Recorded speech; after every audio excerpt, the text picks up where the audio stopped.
Alright, so this is going to be a video on showing how to replace the speedometer light on the Yamaha TW200.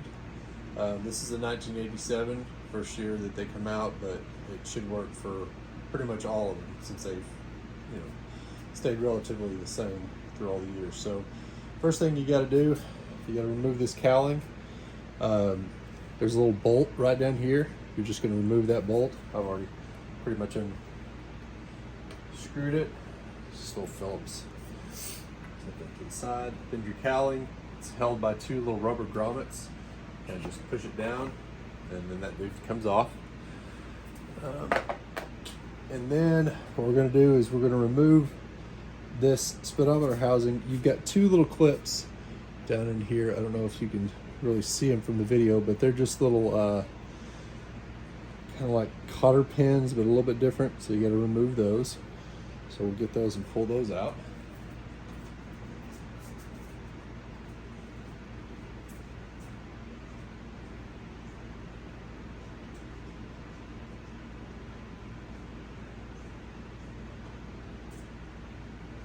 Just use a little screwdriver or a pick to get them out.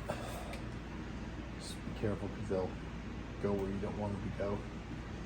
But that's what they look like right there. There's one, and then there's a washer that's there also. It would be better to have a little set of pliers, but anyway, so these washers are going to try to fall down. Grab those. So that one fell. Mine's kind of jammed up in there. Fall down in there, which is absolutely normal for me. So this is what they look like. It's just a little washer that goes up, and then the little cotter pin goes on the pin that's already staying there. So anyway, so then that will release the speedometer like this right here, and then you pull this up, and then you've got to release the little speedometer cable, which mine is tucked in there pretty good, so you can push up from the bottom. There's a little rubber thing here. Sometimes I had to replace this. This is a brand new one.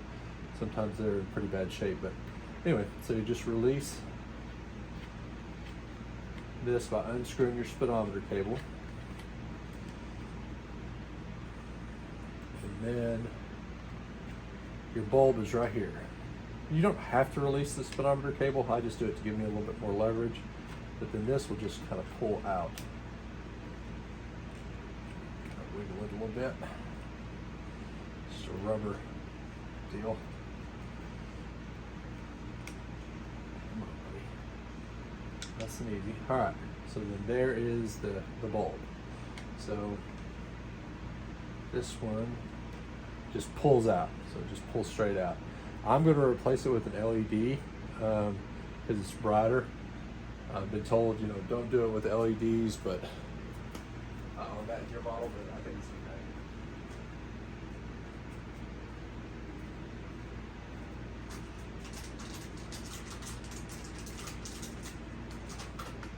These I just bought off Amazon.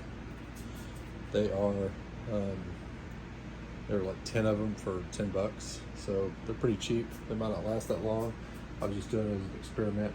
So then you'll just push it down inside there.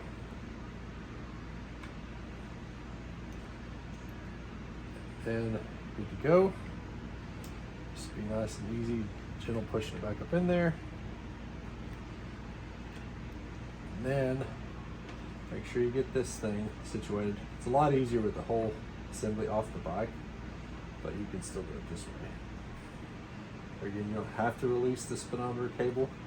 I do because I like to make things hard on myself. If you've got enough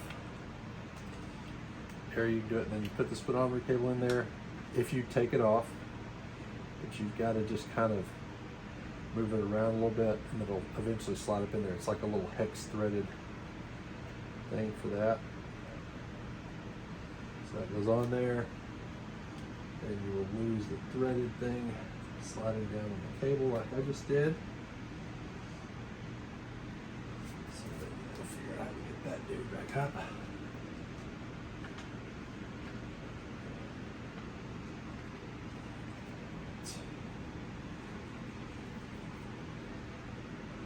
like making things hard on myself. So.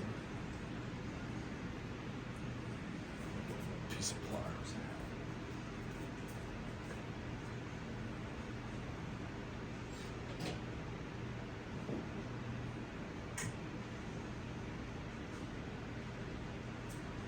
All right, I'm gonna try some needle nose to grab hold of that thing.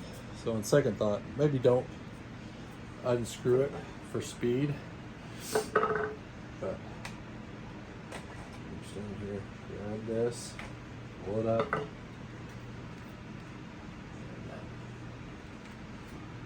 screw it on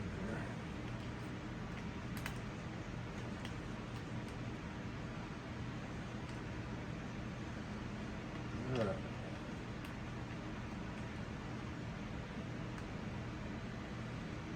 See if I can figure out how to fast forward the video so you don't have to watch this crap.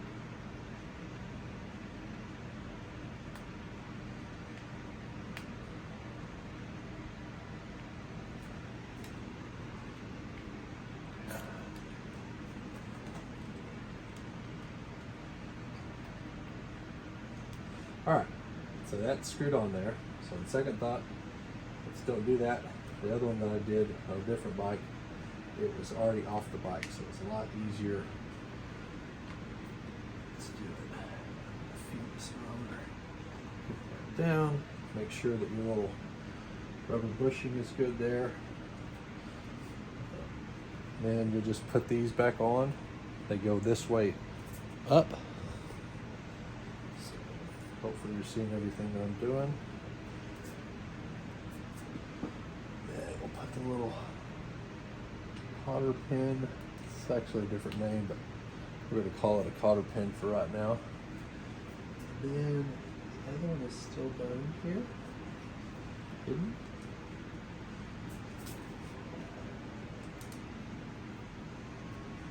Again, I'll figure out how to.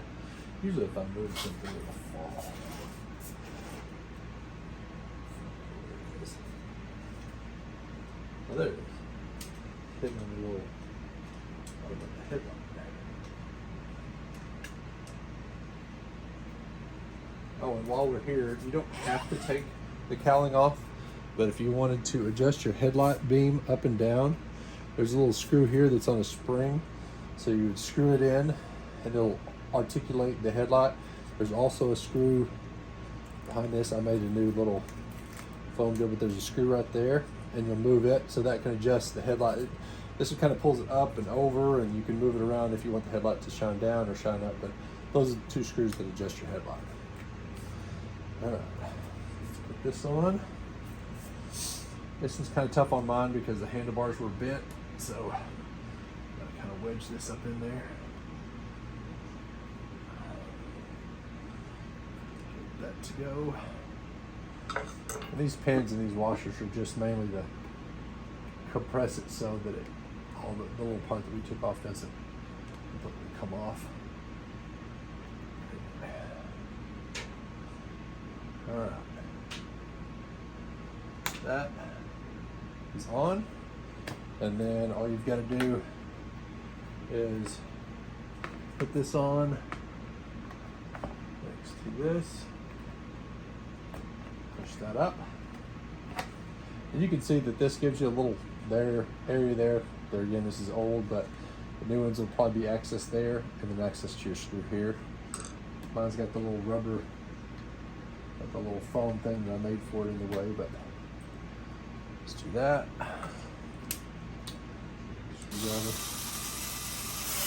Done. And then on this one, it doesn't have it runs off the generators the first year. Generator's not the right word, but anyway, so when this comes on and you start it up, then this will illuminate this, and it's a lot brighter than the stock one. On 88s through 2024s as of now, when you turn the key on, this will illuminate, but this year uses the motor revving up to light this, so you really won't see this until you start up the engine. It's the old way. Same thing with the high beam. The headlight really won't come on until you start revving up the engine. I think there's a little bit of electric to it. But anyway, so hopefully that helps everybody out. And let me know if you have any questions.